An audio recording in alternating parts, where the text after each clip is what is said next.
नाश कर उसे धर्मी, नाश कर उसे धर्मी का, धरती को पाप मुक्त कर, वध कर उसको।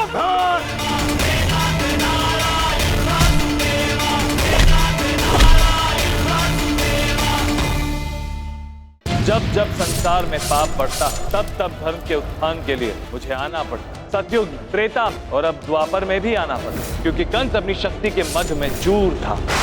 दुराचारी कंस, तेरे पाप का घड़ा भर चुका है। जिस देव की वासुदेव के विवाह संबंध से तू इतना प्रसन्न है, उसी की 8वीं संतान तुझे यमलोक तक लेकर जाएगी। मेरा वध वो करेगा जो तुझे मामा कहेगा। आकाशवाणी के अनुसार हमारी संतान से आपके प्राणों पर संकट आएगा। मैं आपको वचन देता हूँ, हमारी संतान जब जन्म लेगी, मैं स्वयं उसे आपको सौंप दूंगा। कंस के पापों का घड़ा भरता जा रहा था। ये समझना कि देवकी माँ के 6 संतानों का बलिदान व्यर्थ गया, ये गलत है। हर एक शिशुवध एक अवसर था कंस के लिए, और वो अपने विनाश की ओर जाता रहा। उस आकाशवाणी को असत्य सिद्ध करेगा ये कंस। अंततः वो समय आ ही गया जब मुझे धरती पर धर्म की स्थापना के लिए जन्म लेना था। देखो देवकी, हमारी 8वीं संतान। हे ईश्वर, यदि आप सत्य हैं, आपकी आकाशवाणी सत्य है, तो यही बालक दुष्ट कंस का काल बनेगा। अवश्य ये बालक कंस का काल है वासुदेव। तुम्हें शीघ्र इस बालक को कारवास से निकालकर यमुना नदी के पार गोकुल पहुंचाना है। इस बालक के बदले वो तुम्हें अपनी नवजात संतान सौंपेंगे, जिसे लेकर तुम्हें पुनः इसी कारवास में आना है। देवकी ने इस बार कन्या को जन्म दिया है, ये कन्या तुम्हारी काल कैसे बन सकती है कंस? हाँ तो देवकी की 8वीं संतान। कंस! हे दुराचारी कंस, तू मुझे क्या मारेगा? संसार को तुझसे त्राण देने वाला इस संसार में जन्म ले चुका है। तेरी मृत्यु अटल है मूर्ख। शिशु का नाम होगा कृष्णा। पूतना, पूतना। मेरे विषैले दूध का एक घूंट भी तेरे कंठ का अंत कर देगा।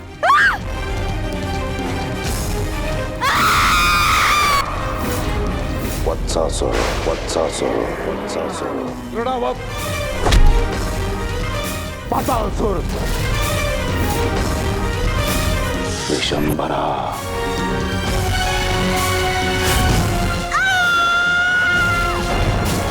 बकासुर, बकासुर। उस कृष्णा पर अंकुश लगाना अति आवश्यक है। कुछ ना कुछ तो करना ही होगा। परंतु क्या महाराज? आघासुर जिस किसी को अपने बंधन में ले लेता है तो मृत्यु ही देता है, और जिस किसे निकलता है तो उसके बालों को भी पचा लेता है। अब समय आ गया है इस दुष्ट के अंत करने का।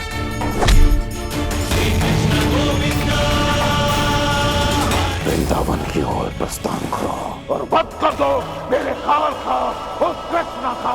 इस खेल में तुम्हारा अंत निश्चित है व्योमासुर। पाप का मायाजाल कभी सत्य को भटका नहीं सकता। तुम्हारे साथ साथ तुम्हारे मायाजाल का भी अंत हुआ। कोई मेरे बच्चे को बचाओ, सहायता करो।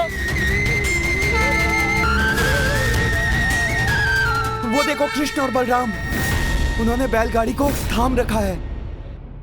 दाऊ, तनी देर आपको उसको अकेला ही संभालना होगा। मैं बैलगाड़ी के ऊपर बालक को बचाने जा रहा हूँ।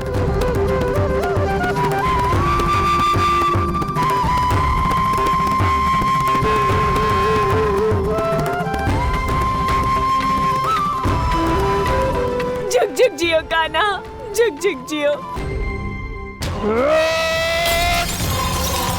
कृष्ण को क्रीड़ा खेल खेलना बहुत प्रिय है। पर हम खिलाएंगे उसे ऐसा खेल जो भूते ना भविष्य। इस खेल का रचयिता होगा उसका प्रिय मामा कंस। यदि महाराज कंस ने स्वयं मेरे दोनों बालकों को निमंत्रित किया है, तो मेरे दोनों बालक मथुरा अवश्य जाएंगे। आप अपने इस पुत्र को मान और अभिमान के साथ विदा करें। विजयी भव, सदैव खुश रह तू। अरे ग्वाला तो आ रहा है, कोई ना कोई प्रबंध तो करना पड़ेगा। यशोदा पुत्र कृष्ण और रोहिणी पुत्र बलराम का प्रणाम स्वीकारो महाराज कंस। जैसा कि आप स्वयं इच्छुक थे, हम दोनों भ्राता इस गौरवशाली प्रतियोगिता में भाग लेने के लिए आपके समक्ष उपस्थित हैं। प्रतियोगिता प्रारंभ की जाए। इस लकड़ी के बने मंच पर प्रथम तो 4 वीर अपना अधिकार जमाएंगे, वही इस मल्लयुद्ध में भाग ले पाएंगे।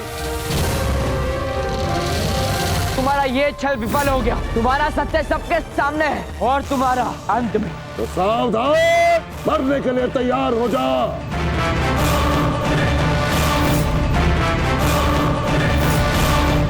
वर्षों प्रतीक्षा की मैंने,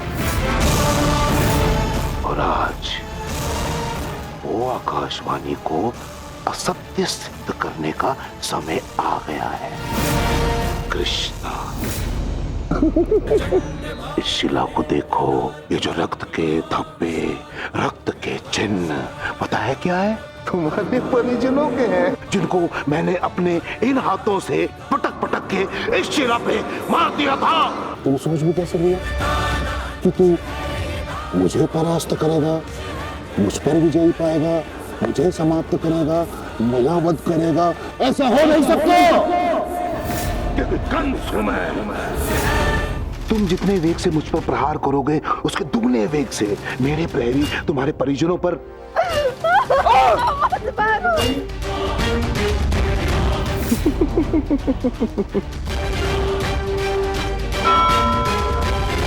नहीं दो। कान्हा, तू चिंता मत कर। विनाश कर उस अधर्मी का, विनाश कर उस अधर्मी का। धरती को पाप मुक्त कर, वध कर उसका वध, वध कर उसका वध।